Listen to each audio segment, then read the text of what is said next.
ভারতের লোকসভা নির্বাচনের চতুর্থ ধাপ শেষ হলো সবেমাত্র। আরও ৩টি ধাপ শেষে বিশ্বের সবচেয়ে বড় এই নির্বাচন শেষ হবে ১ জুন। এর ২ দিন পর ৪ মার্চ জানা যাবে ভোটের ফল। ক্ষমতাসীন বিজেপি জোটের আশা, এবার তারা ৪০০ আসন জিতে সংখ্যাগরিষ্ঠতা নিয়েই তৃতীয়বার সরকার গঠন করবে। তবে লোকসভা নির্বাচনের মাঝামাঝি পর্যায়ে এসে বিজেপির এমন আশাকে দুরাশা বলছেন দেশটির অভিজ্ঞ সিফোলজিস্ট বা নির্বাচন বিশেষজ্ঞ যোগেন্দ্র যাদব। তিনি সোজা ভাষায় বলেছেন, এটি কোনো বুথ ফেরত জরিপ নয়, বরং বিভিন্ন রাজ্য ঘুরে তার মনে হয়েছে এবার বিজেপির আশা পূরণ হচ্ছে না। ভারতের ৫৪৩টি লোকসভা আসনের মধ্যে সংখ্যাগরিষ্ঠতা অর্জন করতে হলে কোনো দল বা জোটকে অন্তত ২৭২টি আসনে জিততে হবে। তবে যোগেন্দ্র মত দিয়েছেন, ২৭২ আসনের চেয়েও অনেক কম আসন পাবে এবার বিজেপি। এমনকি শরিকদের নিয়েও এবার সরকার গঠনে ব্যর্থ হতে পারে নরেন্দ্র মোদীর দল। ভোটের বুথ ফেরত সমীক্ষা ও জনমত সমীক্ষা করার ব্যাপারে যোগেন্দ্রর অভিজ্ঞতা সুদীর্ঘ। তার কথায় প্রায় ৩০ বছরের। একসময়ে সিএসডিএস এর সিনিয়র ফেলো ছিলেন তিনি। তারপর লোকনীতি নামে একটি প্রতিষ্ঠান তৈরি করে প্রাক ভোট জনমত সমীক্ষা করতেন বা বুথ ফেরত সমীক্ষা জানাতেন। সোমবার যোগেন্দ্র দাবি করেন, তিনি রাজ্য রাজ্য ঘুরে যা বুঝেছেন তাতে করে বিজেপি সংখ্যাগরিষ্ঠতার জন্য প্রয়োজনীয় সংখ্যার অনেক কম আসন পাবে।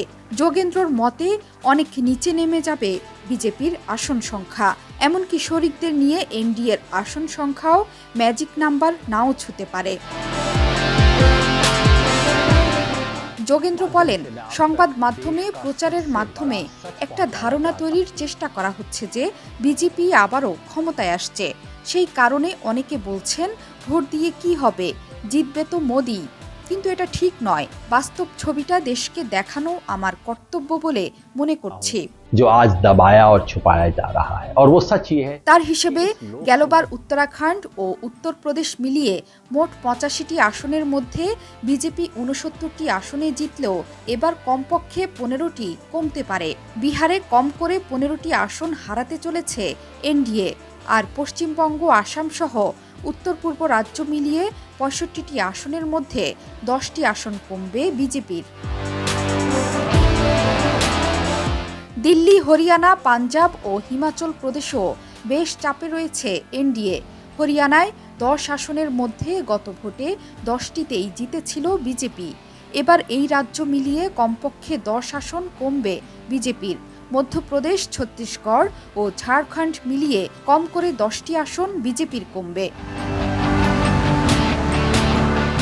রাজস্থানে ২৫টি লোকসভা আসন রয়েছে, গুজরাটে ২৬টি। গতবার সবগুলোতে জিতেছিল পদ্ম শিবির। কিন্তু এই দুই রাজ্য মিলিয়ে এবার কম করে 10টি আসনে হারছে বিজেপি। মহারাষ্ট্রে ৪৮টি আসনের মধ্যে ৪২টিতে জিতেছিল এনডিএ। সেখানে খুব কম করে হলেও ২০টি আসনে হারছে এনডিএ। কর্ণাটকে ২৮টি লোকসভা আসনের মধ্যে গত ভোটে বিজেপি ২৬টি আসনে জিতেছিল। এবার কম করে 10টি আসনে সেখানে হারছে তারা। তবে যোগেন্দ্রর মতে সবটাই লোকসানে নয়। তামিলনাড়ু, কেরালা ও তেলেঙ্গানা মিলিয়ে খুব বেশি হলে বিজেপির 5টি আসন বাড়তে পারে। অন্ধ্রপ্রদেশে চন্দ্রবাবু নাইডুর সঙ্গে জোটে থাকায় 10টি আসনে লাভ হতে পারে গেরুয়া শিবির তথা এনডিএর। তবে প্রথম 4 দফায় ভোটের পরে শুধু যোগেন্দ্র নন, উত্তরপ্রদেশে বিজেপির পক্ষে পরিস্থিতি অনুকূল নয় বলে মনে করেছেন অনেক পর্যবেক্ষক। যোগেন্দ্রর হিসেবে গতবারের তুলনায় 70টি আসন কমতে পারে বিজেপির, অর্থাৎ গেরুয়া শিবির 233টি আসন পেতে পারে আর এনডিএ জোটের দলগুলো পেতে পারে 35 আসন। মোট 268টি আসন জিততে পারে এনডিএ, যা সংখ্যাগরিষ্ঠতার থেকে বেশ কম। জোহরা চৌধুরী সেতু, ৭১।